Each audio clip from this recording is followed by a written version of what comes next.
మీ car కి best ceramic coating premier care అపెక్సర్ car detailing studio for contact.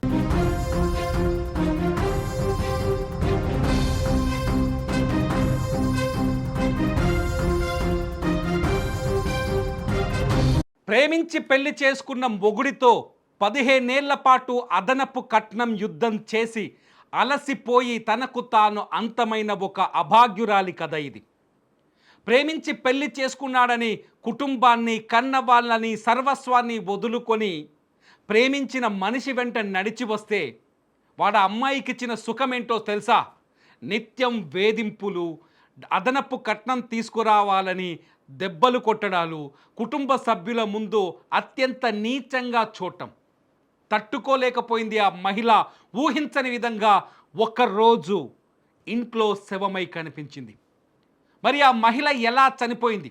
ఇదే అతిపెద్ద ప్రశ్న.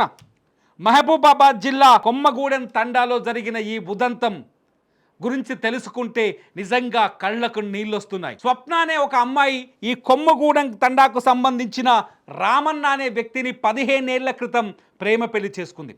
మీరు స్వప్న ఫోటోని చూస్తున్నారు, అట్లాగే రామన్న ఫోటోని కూడా చూస్తున్నారు. ఈ రామన్ననే 15 ఏళ్ల క్రితం ప్రేమించి పెళ్లి చేసుకుంది.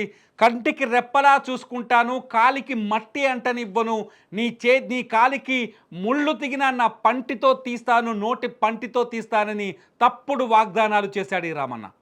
అతని వాగ్దానాలని నమ్మిన ఈ అమాయకురాలైన స్వప్న అతని కోసం కుటుంబాన్ని ఎదిరించి, తను పుట్టి పెరిగిన ఊరిని వదిలేసి తన సర్వస్వాన్ని తీసుకెళ్ళి అతనికి అర్పించింది. అతనితో జీవించడానికి మొత్తం కుటుంబాన్ని ఎదురించింది. కానీ చివరికి అమ్మాయికి మిగిలింది ఏంటో తెలుసా? 15 ఏళ్ల తరువాత ఎవ్వరూ ఊహించని మరణం. మీరు చూస్తున్నారు స్వప్న నిన్న మొన్నటి వరకు కాపురం చేసిన ఇంటిని, ఆ ఇంటి ముందు ఉన్న జనాన్ని. ఆ ఇంటి ముందున్న జనం అడుగుతున్న ప్రశ్నలు ఒకటే, స్వప్న ఎలా చనిపోయింది అని. గ్రామస్తులు కానీ లేకపోతే స్వప్న బంధువులు కానీ చెబుతున్న మాటల ప్రకారం ఒకటే ఒక విషయం స్పష్టంగా అర్థమవుతోంది. ఆ స్వప్న బంధువుల మాటల్లో చెప్పాలంటే స్వప్నని చంపింది ఎవరో కాదు, ఆమె భర్త రామన్న, అట్లాగే అత్త బుజ్జి, మామ కిషన్, అట్లాగే మరిది నవీన్. ఈ నలుగురు కలిసి స్వప్న మెడలు విరిచి కడుపులో తన్ని కొట్టి చంపేశారని చాలా స్పష్టంగా స్వప్న బంధువులు చెప్తున్నారు. ఆ ఇంటి ముందు నిలబడ్డ జనమంతా చెప్తున్నారు. ఆ గ్రామంలోకి వెళ్ళి ఆరా తీస్తే స్వప్నని అన్యాయంగా కొట్టి చంపేశారని చెప్తున్నారు. 15 ఏళ్ల వీళ్ళ కాపురానికి ప్రతీకగా రామన్న, స్వప్న కాపురానికి ప్రతీకగా 2 పిల్లలు కూడా పుట్టారు. అయినప్పటికీ రామన్నకి అదనపు కట్నం కావాల్సి వచ్చింది. కట్నం తీసుకురాని కోడలికి ఇంకా అత్తగారింట్లో విలువ లేదని, అత్తగారి కుటుంబం ఆదరించదని, అత్తగారి కుటుంబం ఇంకా అవమానకరంగానే చూస్తుందనే మరొక సాక్ష్యంగా మిగిలిపోయింది స్వప్న కథ. కట్నం తీసుకురాని అమ్మాయిని ఇంకా ఈ సమాజం నీచంగానే చూస్తుందని సాక్ష్యం చెబుతోంది స్వప్న మరణం. మహబూబాబాద్ జిల్లాలో జరిగిన ఈ ఉదంతంలో స్వప్నని కొట్టి చంపేశారని వాళ్ళ కుటుంబ సభ్యులు చెప్తున్నారు. కడుపులో తన్నారట, ఆ అమ్మాయి మెడలు విరిచేశారట. తట్టుకోలేక అమ్మాయి చనిపోయిన తర్వాత డెడ్ బాడీని ఇంటి బయట పడేసి నోట్లో పురుగుల మందు పోసి ఆత్మహత్య చేసుకుందని వాళ్ళ కుటుంబ సభ్యులకి సమాచారం ఇచ్చారని చెప్తున్నారు. వాళ్ళ కుటుంబ సభ్యులు మాత్రం అది ఆత్మహత్య కాదు, స్వప్న విషం తాగలేదు, స్వప్నని కడుపులో తన్ని మెడలు విరిచి చంపేశారని వాళ్ళు ఆరోపిస్తున్నారు. నిజంగా ఇటువంటి లోకం ఇంకా ఉందా? భార్యని పెళ్ళైన 15 ఏళ్ల తర్వాత కూడా అదనపు కట్నం కోసం వేధించే మూర్ఖులైన మగాళ్ళున్నారా ఇంకా? నిజంగా రామన్న కూడా అటువంటి మూర్ఖుడేనా? పోనీ అదనపు కట్నం కాకపోవచ్చు, ఎందుకు నువ్వు ప్రేమించిన అమ్మాయిని ఇంత చిత్రవధకు గురి చేయాల్సిన అవసరం ఉంది? ఎందుకు నువ్వు ప్రేమించి పెళ్లి చేసుకున్న అమ్మాయిని ఇంత హింసించాల్సిన అవసరం ఏర్పడింది? భార్యాభర్తలైన తర్వాత రకరకాల వివాదాలు రావచ్చు. నీ భార్యని నువ్వు ప్రేమగా చూడకపోతే నీ కుటుంబ సభ్యులు చూస్తారా? ఇదే నా ప్రశ్న. చాలామంది భార్యల్ని వేధించే మగాళ్ళని అడుగుతున్నా నేను ఈ ప్రశ్న. నువ్వు కట్టుకున్న భార్యని, నువ్వు ప్రేమించే భార్యని, నీ భార్యనే నువ్వు గౌరవించకపోతే, నీ ఇంట్లో నీ భార్యనే నువ్వు ప్రేమించకపోతే, నీ భార్యనే నువ్వు ప్రేమతో చూసుకోకపోతే నీ కుటుంబ సభ్యులు చూసుకుంటారా?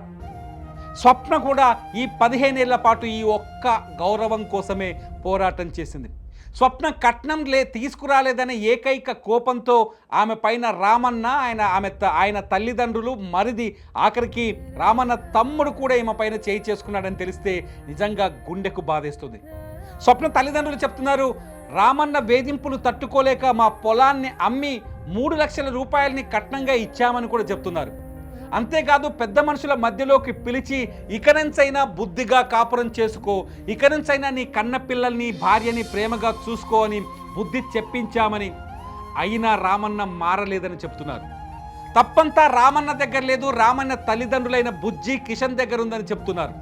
వాళ్ళ మాటలు వింటుంటే నిజంగా బాధ కలుగుతుంది. భార్యని నీ తమ్ముడొచ్చి దాడి చేస్తే నువ్వు ఎలా తట్టుకోగలిగావు? అన్యాయంగా అమ్మాయి, ఆ స్వప్న అనే అమ్మాయి ప్రాణాలు బలి తీసుకున్నారు వీళ్ళంతా కలిసి.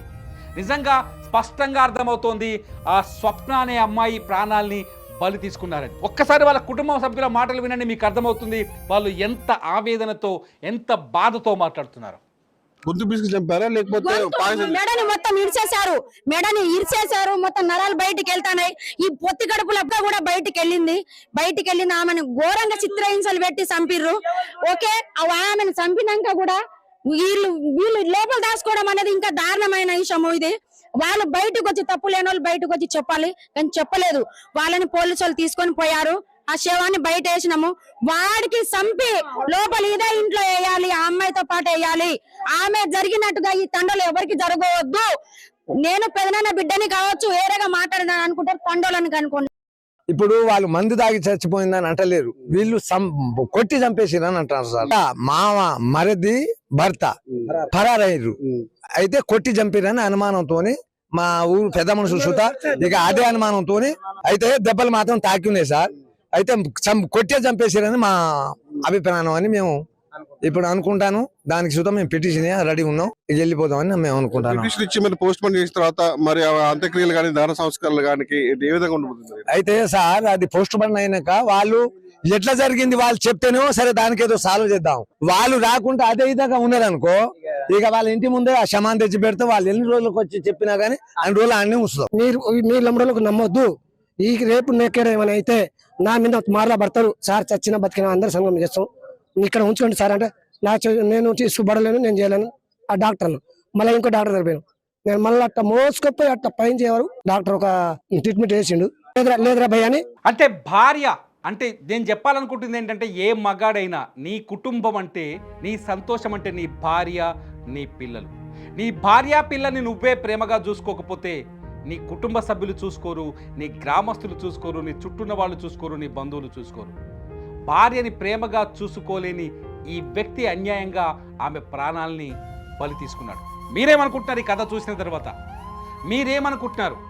మీ అభిప్రాయాలు ఖచ్చితంగా ఈ వీడియో కింద కామెంట్ చేయండి. చూస్తూనే ఉండండి అప్డేట్స్ కోసం సుమన్ టీవీ.